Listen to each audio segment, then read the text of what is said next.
Sri Sachidananda Sadguru Sainath Maharaj Ki Jai. Sri Sai SATCHARITRA, an insight. Episode 189. My humble prostrations at the lotus feet of our Sadguru Sai. By the divine grace of Sai, an attempt has been made to translate the gist of the divine discourse of Sri Ramanathan brother telecasted in Sai TV. This is purely done to share the glory of Sai and his divine teachings with more insight to the aspirants. Om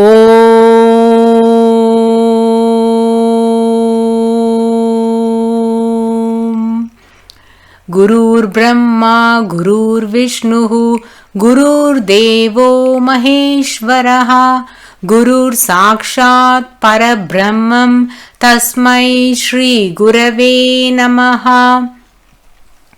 Devotees, in the previous episode, we heeded to the divine association that prevailed between Tatya Sahib Nulkar and Nana Sahib Chandorkar.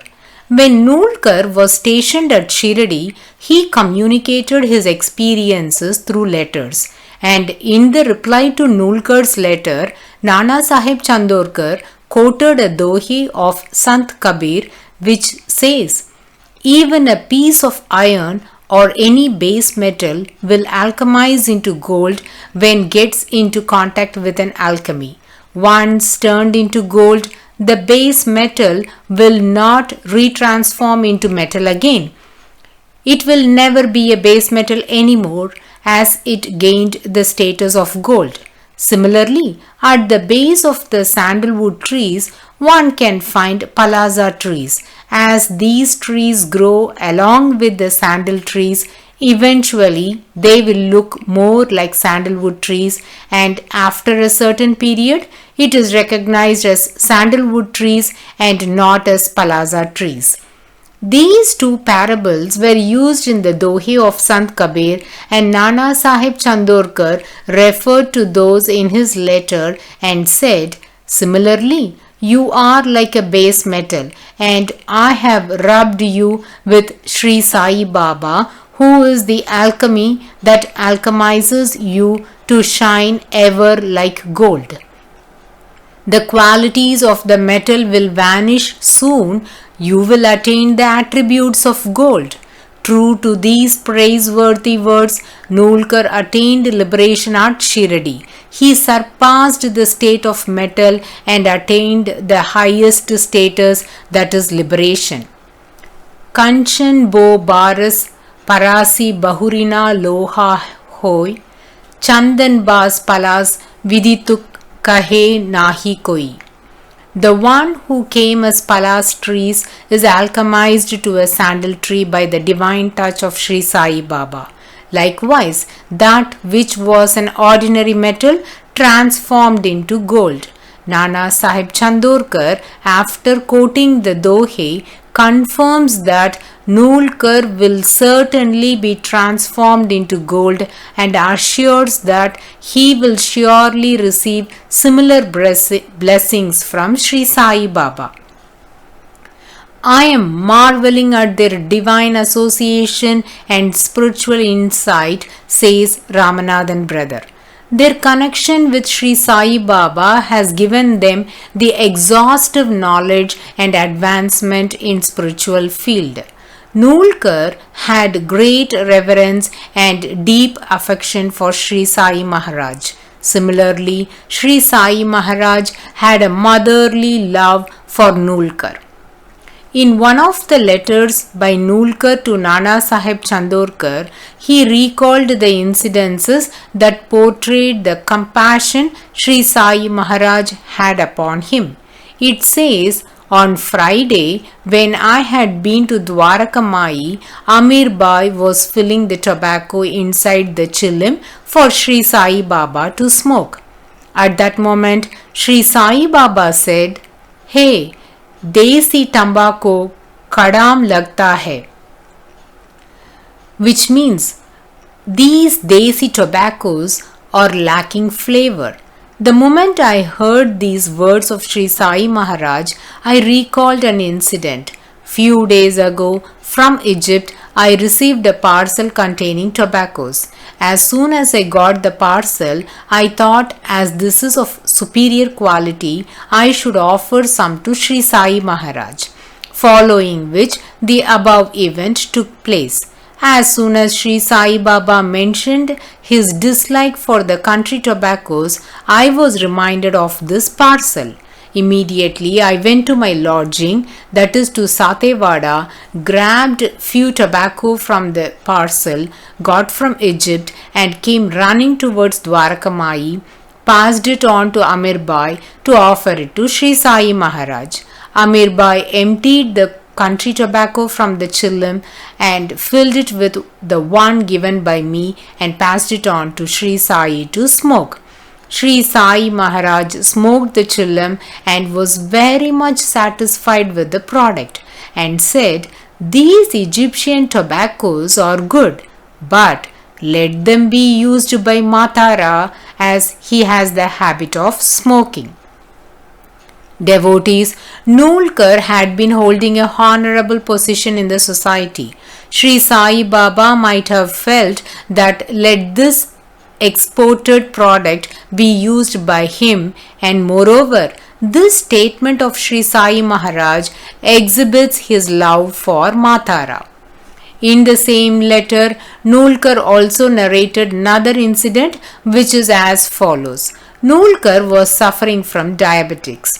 He loved mangoes, so he always purchased good quality mangoes not only for himself but always longed to offer the best mangoes to Sri Sai Baba.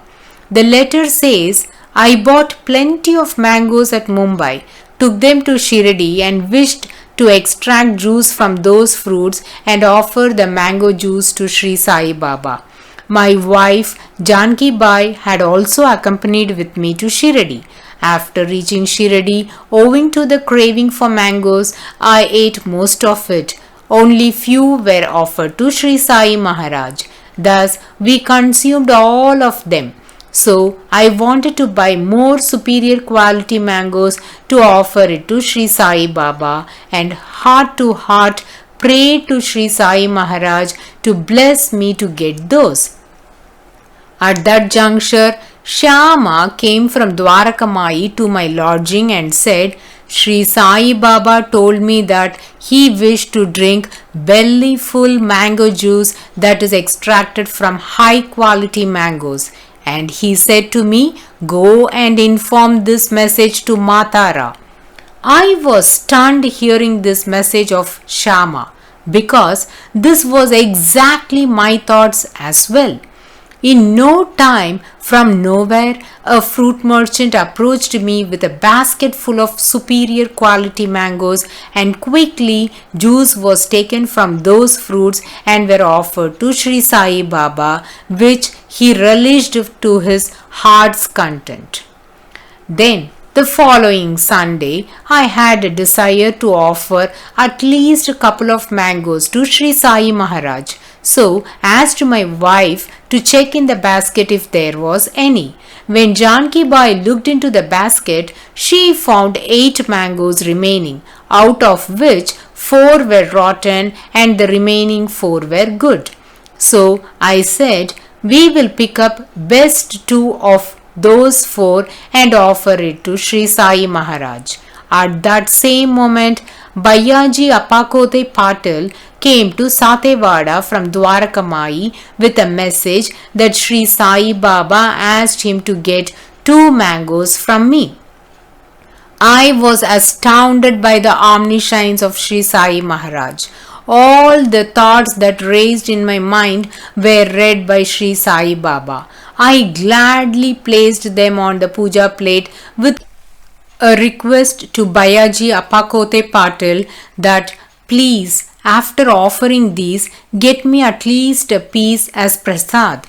The remnants from the plate of the Guru is considered the most sacred food, and it is a great blessing to consume that. Hence, I made this request to Bayaji Apakote Patil.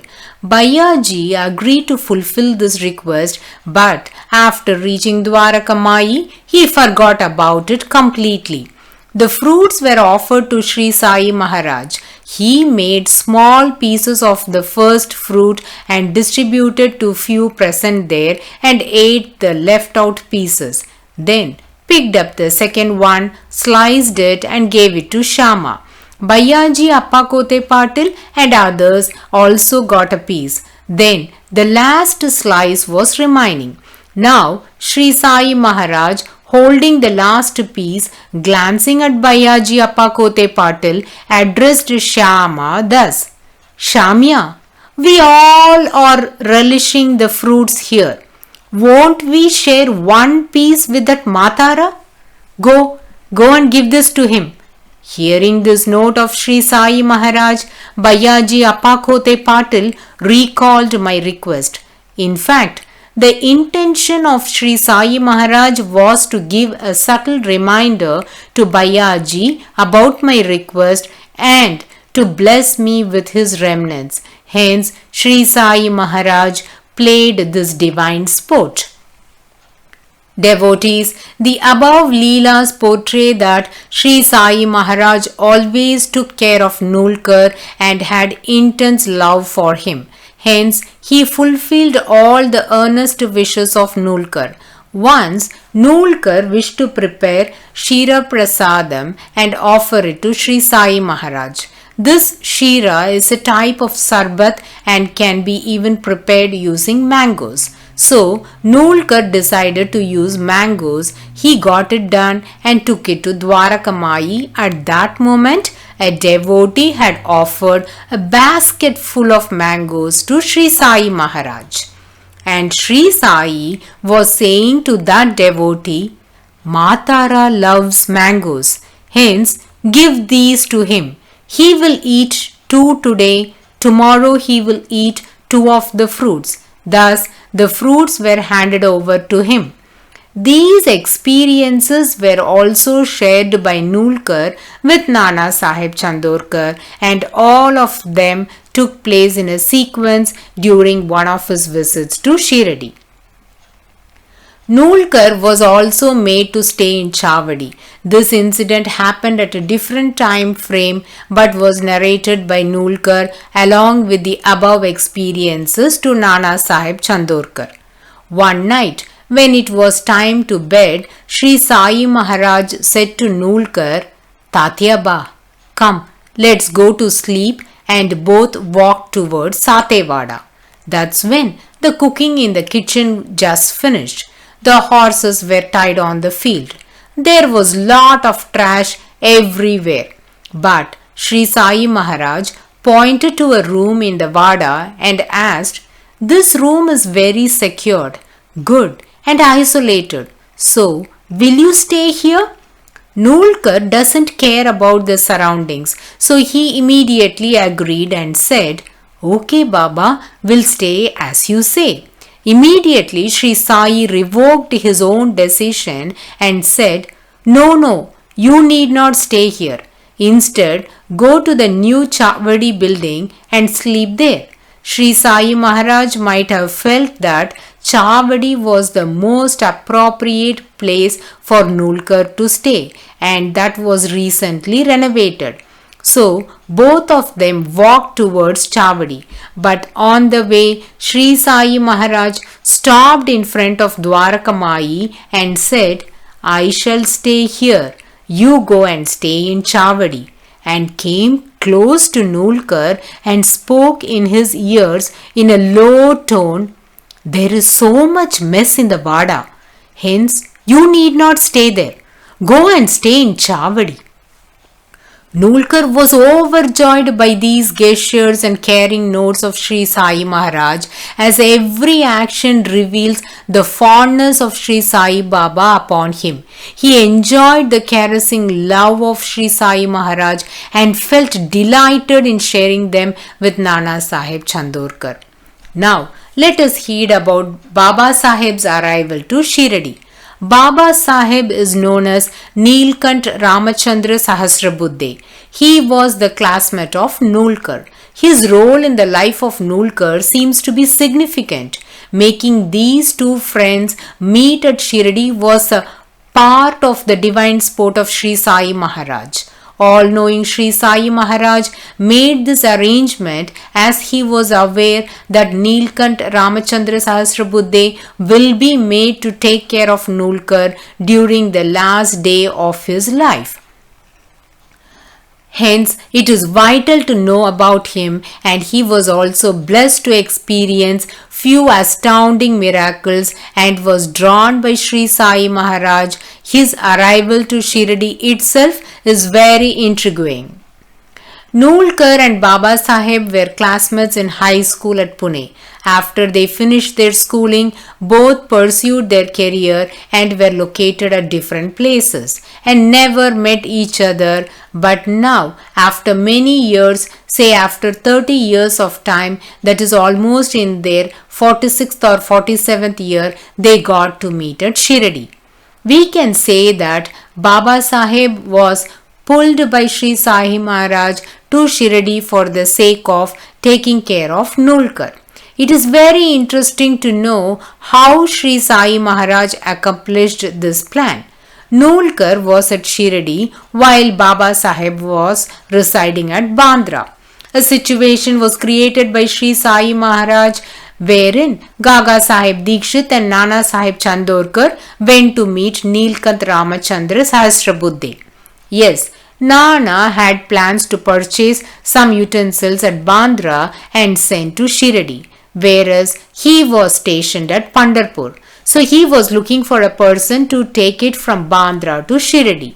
He went to Villeparle, and from Gaga Sahib Dikshit's house, Gaga and Nana Sahib Chandorkar came to Bandra to meet Neelkant. At that time, Neelkant was reading the holy scripture Panchadasi. As per the usual practice, Nana Sahib persuaded Neelkant to have darshan of Sri Sai Baba. Of course, Neelkant had no opinion about having or not having a darshan of a saint. Nana requested Neelkant to go to Shirdi to drop off the vessels the very next day. But Neelkant said he cannot leave Bandra that week as he had to collect his pension money. Immediately, Dikshit and Nana promised him that all arrangements to collect the pension money can be done through Hemat Panji. Hence, without worrying about it, he can leave to Shirdi. Neelkant agreed to the plan, but he had no money for travelling to Shirdi. Immediately, Nana Sahib gave ₹10 to him for his expenses. While Neelkant was pondering if that money will be sufficient for the trip, Kaka Sahib Dikshit assured him to not worry about money as he will give a letter to Shama, and upon presenting the letter to Shama, he will make all necessary arrangements and get the money required for him. Neelkant is not aware who Shama is or had known any details about Shirdi. According to him, his pension must be collected and that responsibility is handed over to Hemat Panji.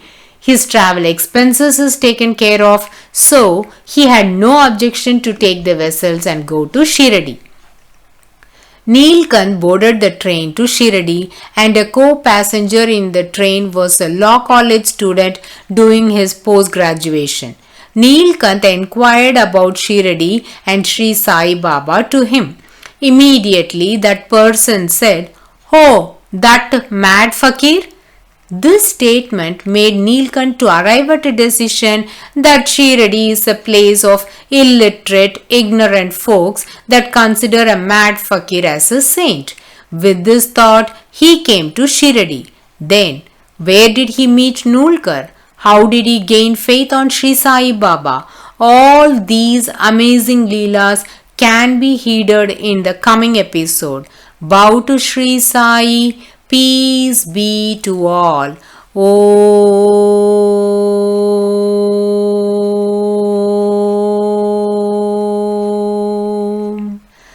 Sai Ram.